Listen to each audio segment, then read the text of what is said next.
Hey, this is Rick Kasalage, injury specialist from exercisesforinjuries.com. In today's video, I want to go through a few easy hip stretches from yoga.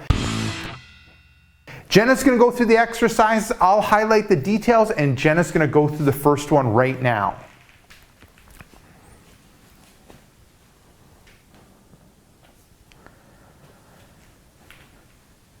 Perfect. So what it is downward dog to mountain climber.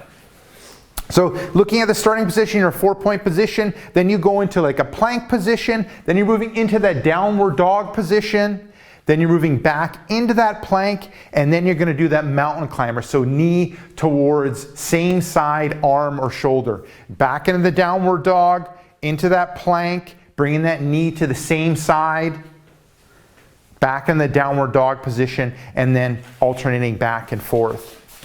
So looking at it from a different angle, so 4-point that into the plank, moving at that downward dog position, back into that plank, knee to hand or shoulder, and back into the downward dog position, alternating sides. Perfect.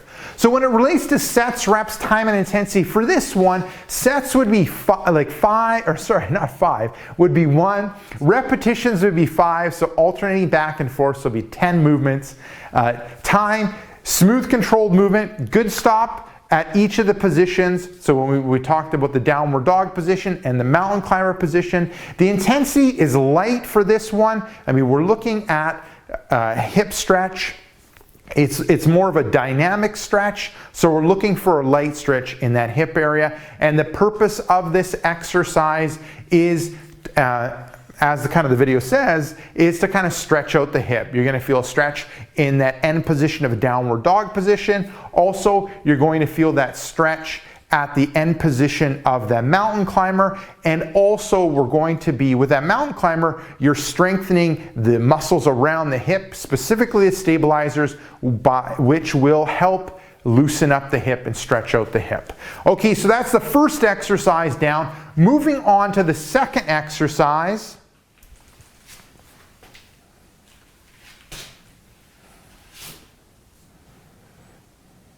Okay, so it's downward dog into pigeon pose. So in that plank position, moving into the downward dog position, and then bringing the leg up, and then bringing the leg across and moving into that pigeon pose. Okay, back out of that pigeon's pose, plank. Okay, we'll show it from a different angle. So plank position, going into that downward dog position, getting into that pigeon pose, leaning into the pigeon pose, then moving out of it, plank, downward dog, and then bringing the leg out and then into that pigeon pose, leaning into that pigeon pose and really stretching out that hip. Perfect. Now looking at the sets, reps, time, and intensity for this one, sets would be 1. Repetitions I would go with would be 3. Time, smooth controlled movement with a good stop or stretch at that end position, specifically the pigeon pose. Trying to stay in that position for 3 to 5 seconds. Now the intensity for this will be light because we're looking at stretching the hip, specifically the rotators of the hip, and that kind of is the purpose of the exercise. We're stretching out the hip in that end position of the downward dog, specifically the hamstrings and the glutes, and then we're also stretching out the hips when we're going into that pigeon pose, especially the end position of the pigeon pose. Okay, so we got 2 down. Now moving on to the third one.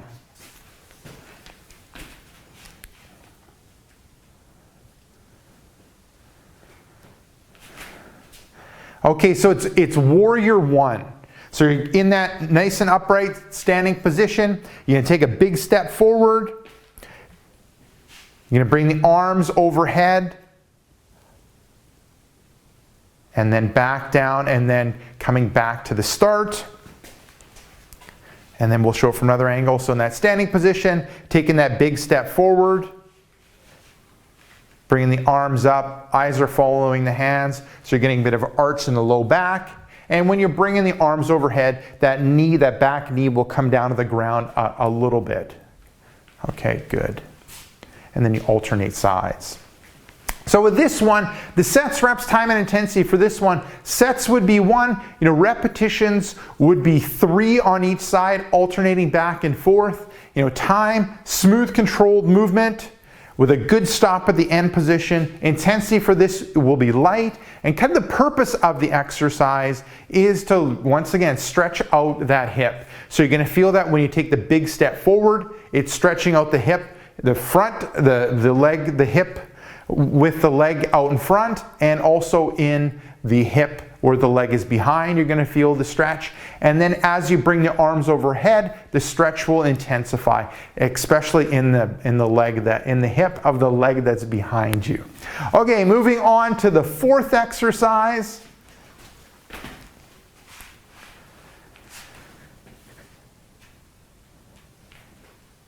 Okay, so it is Warrior 2. And kind of breaking it down, starting in that standing position, taking that step forward. Okay, and then the back leg, so you open up the hips, you're rotating the back leg, you're reaching out in front with the front arm, and then like reaching behind with the back arm.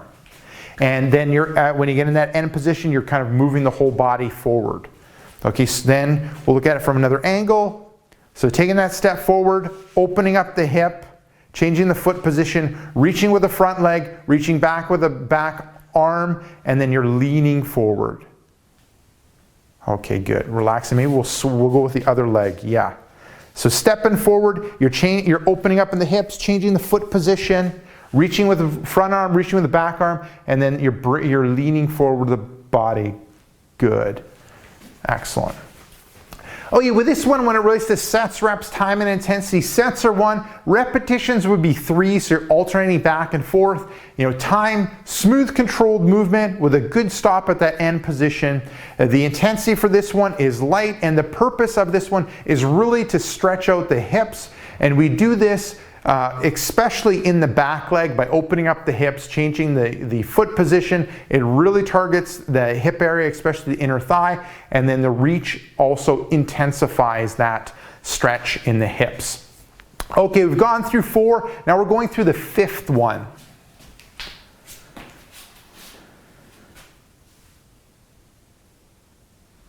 Okay, good. So this is a camel pose. So how it works is you go into a kneeling position. You're going to bring the hands, at your hips or pelvis area. Then you're going to arch back. So bringing the head back, bringing the hips forward. Good.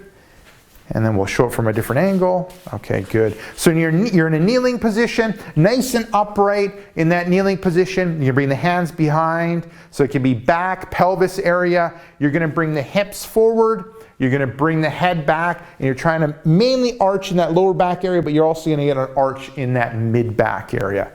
Perfect. So looking at the sets, reps, time, and intensity for this one, sets are 1, repetitions would be 3, time, smooth controlled movement with a good stop at the end position, and the intensity for this one is light, and the purpose of this is twofold. We're working on stretching out the front of the hip, so hitting the hip flexors, but also hitting the quads, and then secondly, we're working on improving the mobility or movement in the low back, which will help loosen up the hips.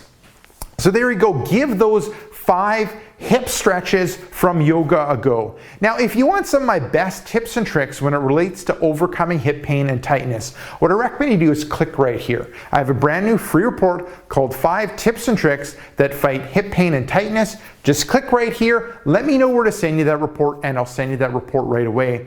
Now, if you're watching this on a mobile device, tablet, or smartphone, head down below in the description and click the first link, which will be exercisesforinjuries.com/hips. Let me know where to send you that report, and I'll send you that report right away. Now, if you got benefit from this video, make sure to like this video. If you have a question or comment for me, leave it down below in the comments section. And lastly, hit subscribe to get future pain relieving videos.